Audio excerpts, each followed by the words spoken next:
Hello viewers, আসসালামু আলাইকুম। আজকে আমি রান্না করব হচ্ছে টাকি মাছ ভুনা। তো এখানে আমি মাছগুলোকে ভেজে নিব, আর এই মাছগুলো কিন্তু আমি আগে কেটে ধুয়ে নুন হলুদ মাখিয়ে আধা ঘন্টার মতো রেখে দিয়েছিলাম। এতে লবণটা কিন্তু মাছে ঢুকবে আর মাছটা খেতেও ভালো লাগবে। আর এইভাবে একটু মাছটাকে কেচে নিবেন,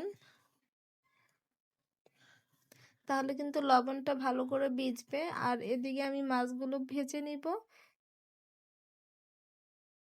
আমার মাছ ভাজা হয়ে গেছে, এখন আমি নামিয়ে নিব। আর এখন আমি তরকারিটা বসাবো। তরকারি বসানোর জন্য এদিকে আমি তেল দিয়ে দিয়েছি, এখন দিয়ে দিব হচ্ছে পেঁয়াজ কুচি।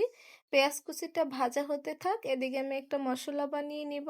তো এখানে আমি দিয়েছি হচ্ছে আদা বাটা, রসুন বাটা, পেঁয়াজ বাটা, টমেটো বাটা, ধনিয়া পাতা বাটা, কাঁচামরিচ বাটা, হলুদের গুঁড়ো, মরিচের গুঁড়ো, জিরে গুঁড়ো, ধনিয়ার গুঁড়ো আর হচ্ছে লবণ। এগুলো দিয়ে আমি পেস্টটা বানিয়ে নিব। তো আমি সবগুলো একসাথে এখন মিক্স করে নিব।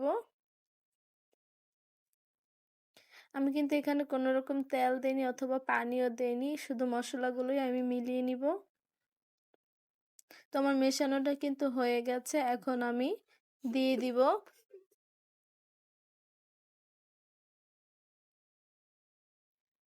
তো আমার মশলাটা দেয়া হয়ে গেছে, এখন আমি এটাকে ভালোভাবে একটু মিশিয়ে নিব। তো দেখতেই পাচ্ছেন আমার মশলাটা কিন্তু খুব সুন্দর রং এসেছে। এভাবে রান্না করলে কিন্তু খেতেও খুব মজা হয়। এখন আমি একটু পানি দিয়ে দিব। পানিটা দিয়ে আমি মশলাটাকে ভালোভাবে কষিয়ে নিব।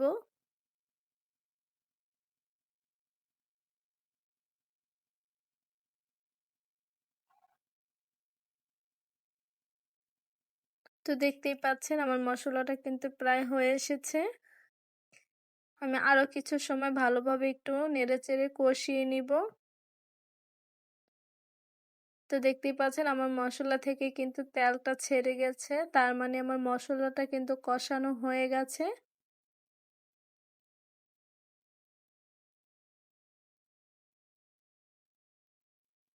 এখন আমি দিয়ে দিব হচ্ছে পানি।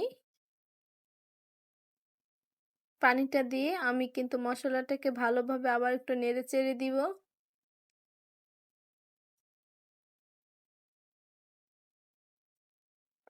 যেহেতু আমি মাছটা ভুনা করব, তাই মশলার পরিমাণটা একটু বেশি করে দিয়েছি।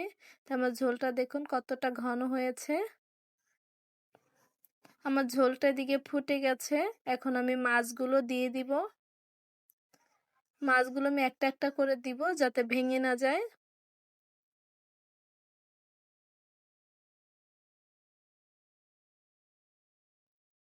তো এইভাবে আমি সবগুলো মাছ দিয়ে দিব। মাছগুলো দিয়ে আমি এভাবে একটু নেড়েচেড়ে দিব।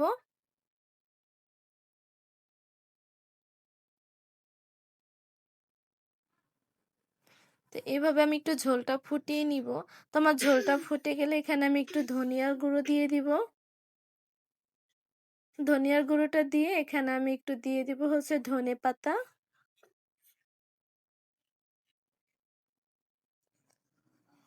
ধনেপাতাটা দিয়ে আমি একটু এভাবে মিশিয়ে দিব।